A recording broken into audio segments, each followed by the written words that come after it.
మాత్రం సీనియర్ ముందు జాయిన్ అయ్యాడు, కానీ వాడిని అధిగమించి వీడు కొడుకున్నాడు.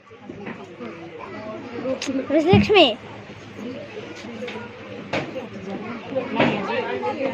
అడ్జరుగురా నాని అడ్జరుగురా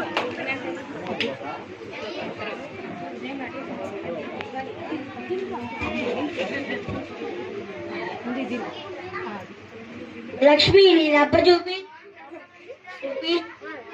వరేవా, అది నిజంగానే తగ్గిపోయిందిరా. నువ్వు నిజంగానే వైద్యుల్లాగున్నావే. అయ్యా వైద్యులు గారు, వెళ్ళి పొయ్యి వెలిగించండి. పక్కోడేడి? ఇంకా పండే ఉన్నాడు.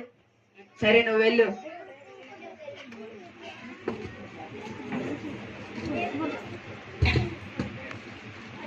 ఏ బక్కడా, అమ్మా దయ్యా